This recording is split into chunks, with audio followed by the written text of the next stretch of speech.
Hi, and welcome to Habits for Humans, the podcast that explores what makes people tick and how to program this brain of ours to do what we want it to do. I'm your host, Kim Flynn, and today we're going to talk to Elise Webb, someone that I have known for a very long time. She's actually my cousin, which is the coolest. I've never had a cousin on here before. Hello. So super excited to talk to Elise. Today, we're going to talk about overcoming eating disorders. So Elise is going to be very brave and very courageous and tell her whole story. And I want to hear from Elise, not just like, I don't know, reveling in the story of trauma. That's not what we're looking for. We're looking for, how do you recognize the signs in yourself, in your loved ones? How do you pull out of it? What do you do? What are the actionable steps? What are those habits that we can do to pull ourselves out when we start to get into negative thought patterns like that? And negative thought patterns, of course, lead to negative behavior patterns that don't make you very happy. So we have a giveaway. Actually, we have two giveaways for our listeners at the end. So if you like free stuff, stay tuned to the end. And first of all, a word from our sponsor. Habits for Humans is brought to you by Card Salad, a health and wellness company that teaches you how to program your brain using systems and habits. So Card Salad, our flagship product, is called Eat Well. So you know how you have the best intentions to eat healthy, but you don't meal plan because it's such a pain in the rear. Seriously, meal planning takes like an hour or two a week to do, and then you have to go shopping, and so what ends up happening is it's so much easier just to reach for the dino nuggets in the freezer, right? And then we feed our families and ourselves pretty junky food. So instead of that, what we did is created a product called Eat Well. It's a done-for-you meal planning system. So you hang the menu board on your fridge, you get recipes delivered to you, and you just pop them on the fridge with corresponding shopping lists. I recommend you use like a shopping delivery service, and then it's kind of like Blue Apron or HelloFresh, but 10 times cheaper. So your meal plans are always delivered to you. You always know what's for dinner. And I love cooking with my kids. My 15-year-old and I cook almost every single night together. So that's been really cool. So check out Card Salad. That's, again, our sponsor. And I'm going to give you at the end a free week of meal planning. So stay tuned for that. All right, so I'm super excited to welcome our guest today. So Elise Webb is not only my cousin, but she is a certified health and intuitive eating coach who helps others heal their relationships with food. And she knows that relationship well because she's been through it. She is passionate about helping people create change from a place of deserving health. That's a beautiful phrase, a place of deserving health. Not that it's this big demon that's like, over your shoulder. You must be healthy. You must take care of yourself. What if we could come at it from a place of deserving health? The opposite of the diet culture message of needing to change because you are not enough as you are. Elise, if you wrote that, you are a beautiful writer. That is really well said. We always start with your number one habit to manage your own mental wellness. And Elise, jump right in here. Talk to us about what is the practice you do to manage the stress of daily life. Okay, so without question, my number one most important habit is that I make sure that I stay separate from my thoughts and stay separate from my emotions. So I am the observer. So I'm not afraid to feel. That's something that's very, very important when you're wanting to create change or break habits, meaning that I'm not afraid to feel anger. I'm not afraid to feel sadness. I'm not afraid to sit and feel. And I also recognize that any emotion that is being created is coming from thoughts that I'm having. And so I do a lot of practicing that because a lot of my disordered eating was me attaching to my thoughts and emotion and my habits deeply. And then my behavior would happen and I would binge eat or do all of those things. And so, yeah, my daily practice is definitely observing my thoughts. Okay, so real question for you, because everyone has heard we need to observe our thoughts. And we'll get into eating disorders in just a second. I know that's the main point, but it's all related, right? Okay, so last night, this is my life, Elise. My son is in Mexico traveling alone. I haven't heard from him in 4 days. I'm watching this show late at night called Into the Wild, where this boy goes off into the woods and dies. And so, of course, as a mom, I haven't heard from my son in 4 days. I'm freaking out. I wake my husband up. I'm like, I'm worried about Jason. I call Jason twice at 2 in the morning. He Mhm, doesn't pick up. I'm even more worried. I'm checking his social media. I'm like in full on panic at this point, Elise. yeah, And in my thoughts, I'm like, okay, I know I'm freaking out. And that's where it stops. It's like, how do how do I go from like, yeah, yes, I can recognize those are my thoughts that I'm freaking out. By the way, he's fine. He called me this morning yeah, and he's like, Mom, mhm, chill out. But yeah. how would you walk yourself through that with that beautiful Zen Buddhist mind that you've been able to acquire? I'm not there yet, apparently.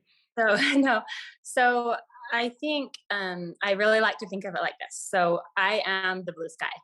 There's nothing can change the fact that I am the blue sky, right? But emotions will come in and weather comes in and life happens. And that is true, right? Like there are rainy days and there's lightning. And so when we forget that we are the blue sky, that at some point weather will calm, like life flows through us and it will calm and things will be okay because our nature is the blue sky. When I remember that, it makes the weather more bearable. It doesn't mean that it's not there. So it doesn't mean that the fear of your son and like those things are happening outside of us and life is happening. But I think it gives me peace in that I can come back to somewhere internally that is peaceful always if I remember that I am that at my core. Does that make sense? It completely does. It makes sense logically, but when you're in that like mental hmm freak out moment, what is the hmm actual thought that you're giving yourself? Is it just sit here and feel it? Is it Yeah, yeah. self I'm words of very. comfort? Like what do you do? hmm Yeah. Yeah, I think because in life we have, I think, over and over we've experienced really hard things and we've always came through, and there's this part of me that knows that I'm going to come through. That knows, like, I've lost my brother. I've been through really hard things. I've overcame eating disorders, like, and we all have our own different things that we've overcame, and something about that gives me this confidence that I can sit with hard emotions and I don't need to eat. I don't need to drink alcohol. I don't need to go do these things outside of myself Freak because, out. You don't need to call your yeah, son and call yeah, yeah, and wake everyone yeah. up and I think yeah. we innocently do these things, and because we grasp outside thinking that that's going to help bring the center. But I think with practice over time, I've just been able to really build this confidence in myself that I can cope, I can deal with hard things, and life will continue, like, will keep bringing us hard things. And I think if we just expect that and sit with those hard feelings instead of using things outside of us to cope, then we will be able to. That's really the for me how I've overcame eating disorders or addictions or anything like I think that's key. Expect hard feelings is what you that. said, and then you said Yeah. whenever you're grasping outside to help bring the center, that's when you know. That's when you hmm know. Okay. I hmm could have used this last night, Elise. Where were you? I'm just kidding. I All do it. right, so I lose it all the let's time. That's the practice. yes. Let's jump into your story then. Will you take us into when you first knew you had an eating disorder? What were the first signs? And just take us through your journey. Yeah. So, really quickly, just to touch on when I was young, it's important to know that I was so resilient and self loving. Like, I don't know if everyone was born that way, but that was something that I was blessed with at a young age. I remember being kind of teased in a little bit in elementary, and it just didn't phase me. It just didn't penetrate because I just had this worth that I understood. And at some point, I lost it and I started believing the lies that we are told. And I think all men and women are told lies, but women are really told a lot of lies that our worth comes from our body. For me, I think I earned love a lot I got a lot of attention by being cute and blonde and, oh, you're so pretty. And at some point I'm like, oh, that's why I'm lovable. That's why I'm enough. And if I lose that, what am I and how do I get love? you know?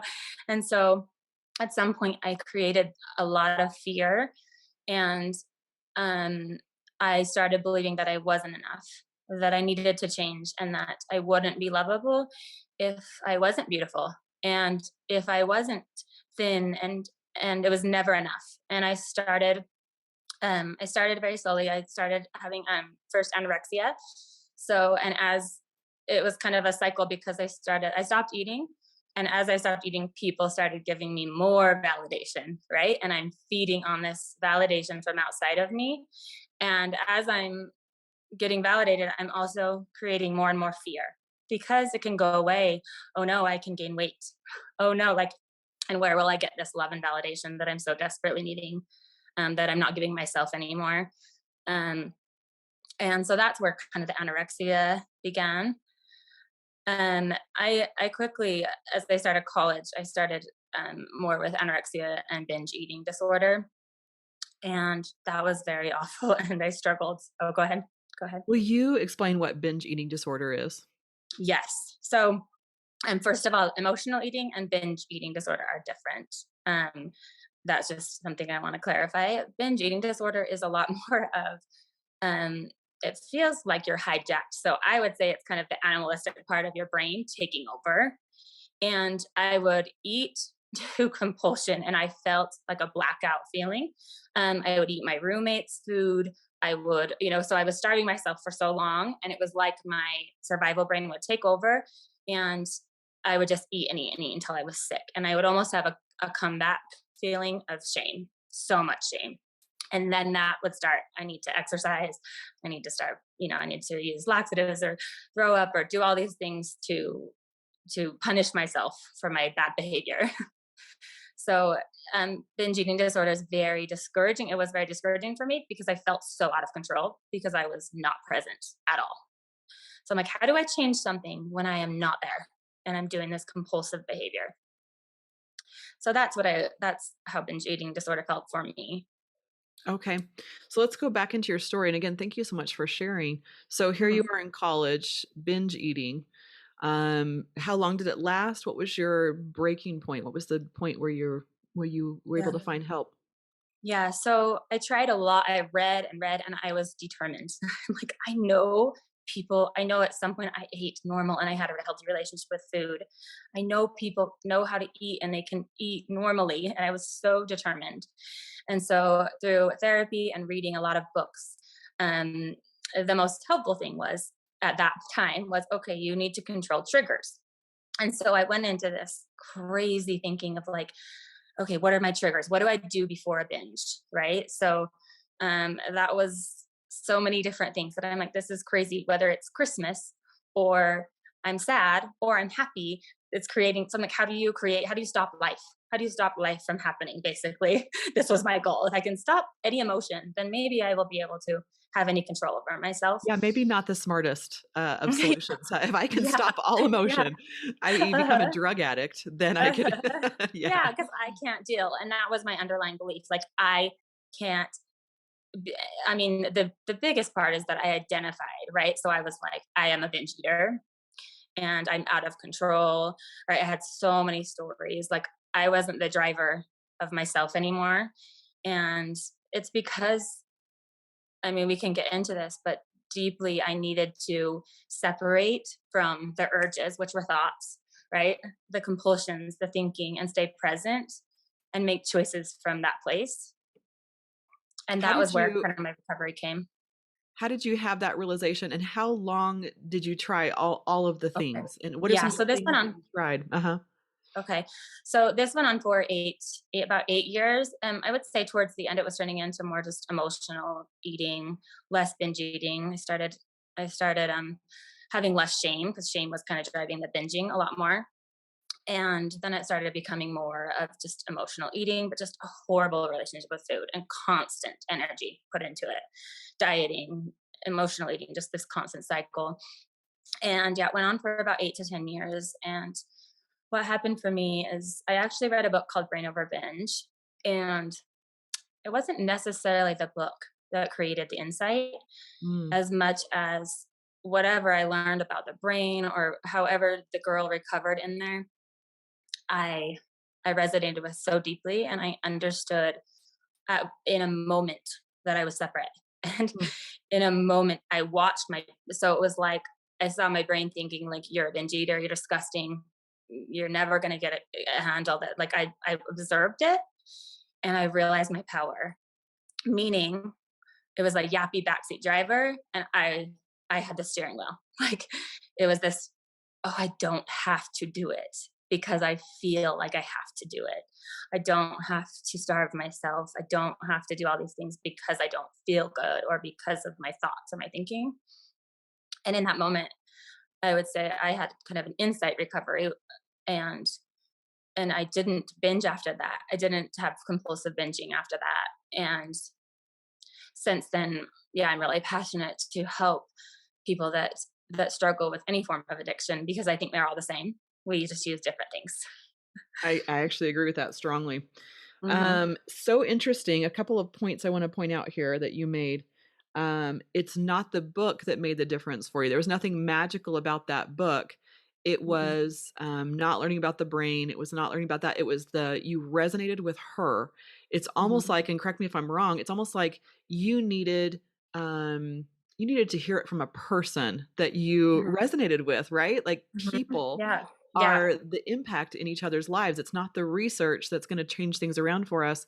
It's Mhm. connecting with people, whether it's through a book, whether it's through a podcast, whether it's through, lunch. It's people where we hear other Yeah. people's stories and say, Mhm. yes, I can see me there. Is that true for Yeah. you? Yes, and also I deeply believe that when we hear something true, and that I think when we're connected to that true nature within us, the other person hears that. And I don't know how to explain that, but it's like I've had so many experiences when I'm working one on one with a woman, with someone, and because I've deeply like I understand my true nature, and I understand when I'm in that connected place of that part of me, that the part of them that is also that strong, resilient part of them hears it. And I think that is where we create change from. That's where true change starts. So that's why I think, yeah, connecting with a human or with someone in that way helps create the change within ourselves, because I believe we change ourselves. Nothing outside of us can really create that deep change. But I do think that we can hold mirrors up for each other, right? So I love I love trying to create a mirror of like, you are enough, you are beautiful, um, you are validation, and everything that you need is inside. And I think if I can mirror that to someone, and because it's so true, they might be able to see it. you know. So beautiful. Thanks for sharing. Hmm. Another thing that you mentioned that I wanted to go back to also is you called it an insight recovery, where it was almost instant. Like, oh, I couldn't see Hmm. before, and now I see. So I read all the meditation books, and a lot of people don't have that Hmm. experience, and Hmm. some lucky people do, where you just are like, I see it, and I can never go Hmm. back. Will you talk to us more about that moment? Yeah, yeah. So I have to say too that I don't think there's a right or wrong way to have that insight. I think that it's beautiful how we all just have. I've talked to so many people that have had that insight of recovering their true identity. I would say, or recovering themselves, um, and reconnecting with who they really are. But I think that it happens so differently, and it also is a practice. So and I that's what's so beautiful. Do I stay in this place of constant um connected to my true nature? No, not at all. And it's a practice, right? So I know when I'm getting lost because I don't feel good, or I'm all in this place of like I don't feel connected to myself, and then I practice kind of coming back. um so but yeah, for me, I was so lucky to have it as such a huge separation. um I think because I don't know why, but I had just my entire life for 10 years or more, right? I was just consumed with me and my body and I think I was so tired. I was so tired. And I had done so much work in the wrong directions. Um, I think Let's of talk it about like, that for a second. yeah, What work yeah. did you do in the wrong directions? Yeah. So, I mean, for a visual, I would say, like, if, say, there's if we're trying to create change, right? And there's a big iceberg, we can take a hammer and chisel at it, like, and that's what I was doing for years. Like, I was hammering. I was like, okay, how do I do this? How do I do a different diet? How do I try this way of eating? And then I'll create change, right? Or instead, if we turn up the temperature in the water, effortlessly, the change happens and the iceberg melts away. And that, sorry, what was your question again? I wanted to, You're golden. I love your analogy here. The yeah, question I'd have for you is, how do you turn up the water? I always want a yeah, step. Give me 3 yeah, steps too. yeah, yeah. So I would say turning up the water for me came with, I mean, if I can give you steps, I would say that I use compassionate discipline with myself, Hmm, and I use honestly sitting with emotion without acting. Um, I mean, these are kind of steps that really created change. But the very first vital thing was the actual thing that turned the temperature up is realizing, taking my power back. Um, in the thought of recognizing that something can yap at you all day, right? Like I like to envision it like an armless, legless lizard, or like a yapping habit. It's a yapping habit, and it's obnoxious. Urges are, like you should eat 12 cookies. You should go binge eat. You should. It can yap at you all day, you should call but your son at 2 in the morning. yes, you Say, should call "Where him are you?" everything. Everyone's dying. All this thing, yeah, like all the chatter or the yapping. It's loud. But I think if we recognize that it can't take us to the fridge and put ice cream, you know what I mean? It can't, if we stay in that place and we stay in our power and then we're able to still make choices. Not that we can control life. In fact, we can't control life at all. We have to let life continue to run through us. But we understand that we have control of ourselves and our That makes actions. sense. Okay, Yeah. last 2 questions for you. You mentioned 2 steps, and as soon as I get like, "Ooh, steps," now Yeah. I just grab onto those. Okay. Yeah. So you talked about compassionate discipline. Will you hmm talk to me about what you say to yourself? Like, what are your exact words when you are in that compassionate discipline place? Oh, I love that. So I like to choose discipline to me means choosing what you want most over what you want now, right? And that I honestly think discipline is self love, but we don't not a discipline in no, you don't get to do that, or it's a very loving. I love myself, and so I'm going to choose what I want most over what I want now, and I make choice that is over and over. I say that to myself. What do I want most over what I want now? And even if, the inner child part of me is like, you need cookies, you need this, you know what I mean? You know what? Like I steal from the more grown up part of me. I compassionately say, I hear you. You know, I hear that that's what you want. I don't blame you for wanting that, or right. So you validate, you hear, you listen to the part of you that wants the lesser thing or the worst choice maybe, and then I make the choice that is better for me, which I say is compassionate discipline. So I love that, and what a unique, definition of discipline. Will you say that for us one more time? Your yeah, definition of discipline? yeah, so choosing what you want most over what you want I love it, and you just say that to yourself now. whenever those thoughts start Yeah. whenever that legless lizard starts to yap at Yes. you. uh We're learning all kinds of things about you. yeah. Alright, and then talk to us about sitting with emotions. Sometimes Yeah. people don't realize, and I didn't for many years, that feeling hmm emotions is actually not thinking emotions. Yeah. So for many years, I was like, "Okay, I'm gonna sit with this emotion," and I would just let the drama play out in my head, which is not hmm sitting with the emotion, that's just Yeah. letting the drama play out, that's listening to the voices. Yeah. What do you Uh-huh. do to actually sit with emotions? Yeah. So sometimes when I'm working with people, I usually have them start recognizing how the emotion feels. So, for example, my anxiety, everyone's is different. My anxiety feels like electricity on water. It's like a zapping feeling. Like, ugh, I'm just constantly, right? And so I like people to start recognizing how anger shows up in their body without judgment.